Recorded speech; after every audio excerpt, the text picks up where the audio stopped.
You're listening to the Kilcullen Diary podcasts, stories in sound from a village grown bigger.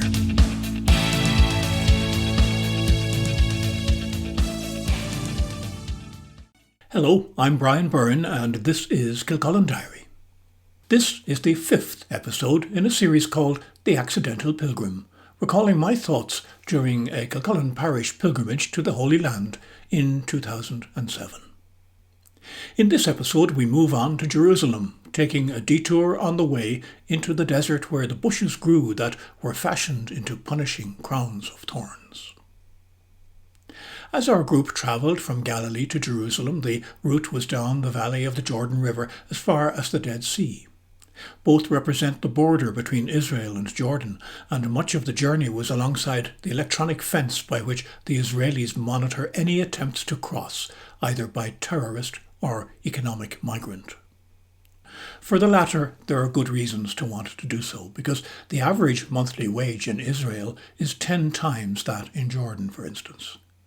In addition, many people fleeing Darfur have walked the painful and dangerous route to the Israeli border. Once we left the Jezreel plain, we were in more difficult terrain to farm, but the various intensive and often ingenious techniques used by the farmers truly make the barren land productive. And then we were into the Judean hills and the beginnings of the desert.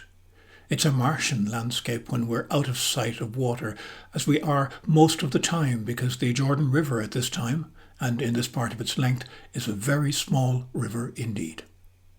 The mountains are dry beige, in some parts riddled with small caves.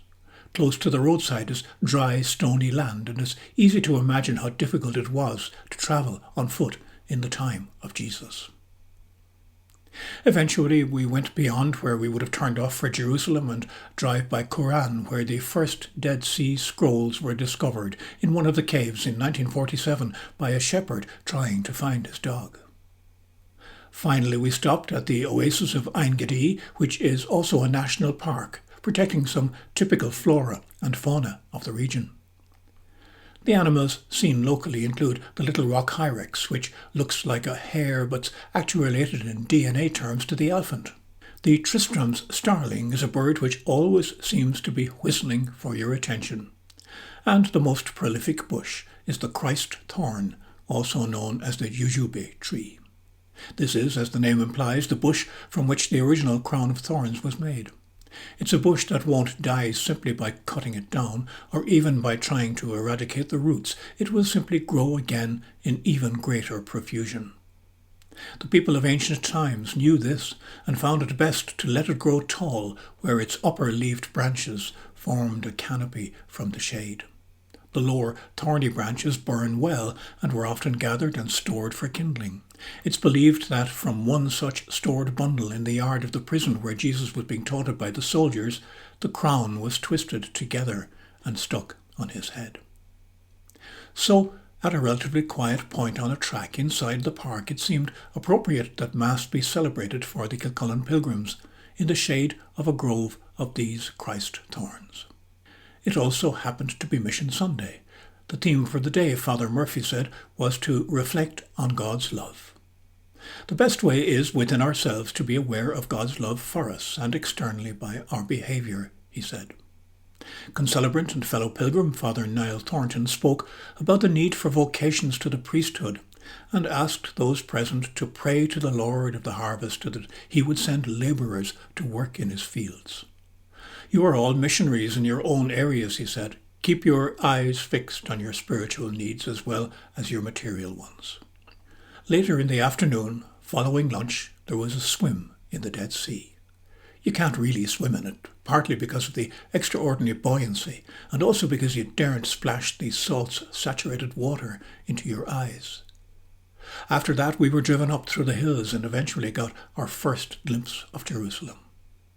The modern city on several hills is quite dramatic enough, but as Abi, our guide, explained, it would have been substantially more so in the time of Jesus, when the rock of the dome and the inhabitants of the old city were surrounded by walls towering twice as high as they appear today. looming out of the desert as one crossed over the Mount of Olives, it would have been at the same time intimidating, reassuring, and welcoming, depending on your status and citizenship.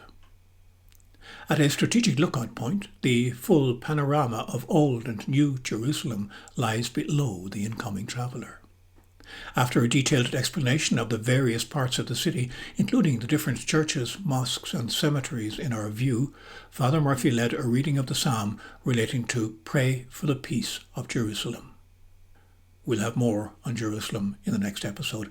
I'm Brian Byrne, and this is Kilcullen Diary, and our continuing reflection on a trip to the Holy Land back in 2007. Thanks for listening.